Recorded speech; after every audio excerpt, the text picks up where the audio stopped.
L'Apocalypse de Saint Jean, chapitre 2. Une église qui a perdu son premier amour. Écrit au messager de l'église d'Éphèse, celui qui tient les 7 étoiles dans sa main droite et qui vit au milieu des 7 chandeliers d'or parle ainsi. Je sais parfaitement tout ce que tu as fait. Je connais ta conduite et tes œuvres, tes travaux, ta peine et ton endurance. Je n'ignore ni tes fatigues, ni la patience dont tu fais preuve. Je sais aussi que tu ne peux souffrir les agissements des méchants. Tu as mis à l'épreuve ceux qui se prétendent apôtres sans l'être, et tu les as convaincus de mensonges. Tu as démasqué leur imposture. Tu as prouvé que tu savais supporter bien des souffrances et porter bien des fardeaux à cause de moi. Tu ne t'es ni découragé ni lassé. J'ai cependant un grief contre toi. Tu as abandonné ton premier amour. Tu ne m'aimes plus comme au début. Votre amour des uns pour les autres s'est relâché. Allons, rappelle-toi de quelle hauteur tu es tombé. Rentre en toi-même, repens-toi, change d'attitude et vis de nouveau comme au commencement. Reprends ta conduite première, retourne à tes œuvres originelles. Si tu ne changes pas, j'agirai. Je viendrai et j'ôterai ton chandelier de sa place actuelle. À moins que tu ne rentres en toi-même et que tu ne te repentes. Une chose cependant parle en ta faveur. Tu flétris les agissements des Nicolaïtes et tu les détestes comme moi. Que celui qui est capable d'écouter prête attention à ce que l'Esprit dit aux églises. Au vainqueur, je donnerai à manger du fruit de l'arbre de vie placé dans le paradis de Dieu. À une église dans l'épreuve. Écrit au messager de l'église de Smyrne, telles sont les paroles de celui qui est le premier et le dernier, celui qui a été mort et a repris vie. Je connais ton épreuve, ta détresse et la pauvreté dans laquelle tu vis. Et pourtant, en fait, tu es riche. Je suis aussi au courant des calomnies répandues sur ton compte par ceux qui se prétendent le peuple élu de Dieu, sans l'être en réalité, car ils ne sont autre chose qu'une synagogue de Satan. Ne redoute pas les souffrances qui t'attendent encore. Oui, le diable s'apprête à jeter quelques-uns des vôtres en prison afin que vous soyez mis à l'épreuve. Vous passerez par 10 jours de tourmente. Reste fidèle jusqu'à la mort, même si ta foi devait te coûter la vie, et je te donnerai la vie comme prix de ta victoire.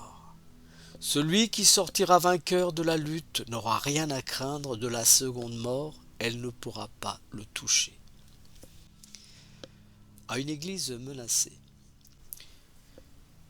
Écrit aussi au messager de l'église de Pergame, voici ce que dit celui qui détient l'épée affilée à double tranchant. Je sais où tu demeures, Satan y règne en maître. Malgré cela, tu restes fermement attaché à ma personne et tu n'as pas renié la foi que j'ai suscitée en toi. Pas même au jour aux Antipasses, mon fidèle témoin, subit le martyre dans votre cité, ce véritable antre de Satan. Pourtant, j'ai une ou deux petites choses à te reprocher. Tu as dans tes rangs des gens attachés à la doctrine d'un Balaam, de celui qui avait incité le roi Balak à tendre un piège aux enfants d'Israël pour les séduire. Il les amena à manger des viandes sacrifiées aux idoles et à se livrer à la débauche. Les Nicolaïtes agissent de même et tu as chez toi des partisans de leur doctrine. Repens-toi donc, sinon j'interviendrai sans tarder, et je combattrai ces gens-là par l'épée sortant de ma bouche. Le vainqueur aura part à la manne cachée, je lui décernerai une pierre de marbre blanc, portant gravé un nom nouveau, inconnu de tous, sauf de l'intéressé, lui seul le comprendra. À une église activiste. Écrit aussi au messager de l'église de Thyatire. Ainsi parle le Fils de Dieu dont les yeux flamboient comme une flamme ardente et dont les pieds étincellent comme du bronze. Je sais parfaitement tout ce que tu as fait. Je connais ton amour, ta foi, ta fidélité, ta serviabilité et ta constance dans l'épreuve. Je sais aussi que tes œuvres vont sans cesse en se multipliant. Tes activités récentes surpassent celles du début. Pourtant j'ai un grief contre toi. Tu laisses faire cette femme, cette vraie Jézabel qui s'est dit prophétesse. Son enseignement égare mes servitudes en les incitant à adorer les idoles et à manger des viandes qui leur sont sacrifiées. Je lui ai laissé le temps de se repentir et de changer de conduite, mais elle ne semble pas disposée à renoncer à ses désordres. Elle refuse de se convertir.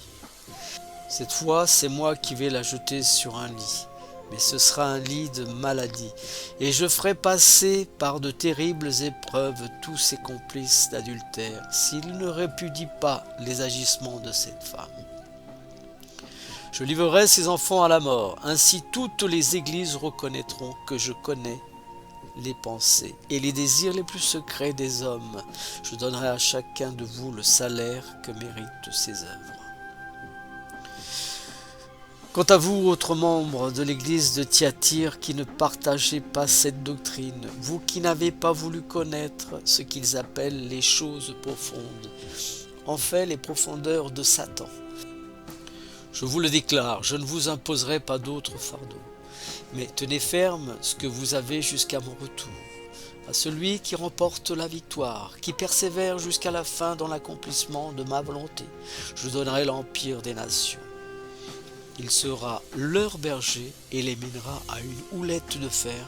Il les brisera comme des poteries d'argile. J'ai reçu moi-même ce pouvoir de mon Père. Je lui donnerai aussi l'éclat du jour naissant. Que celui qui est capable d'écouter prête attention à ce que l'Esprit dit aux églises.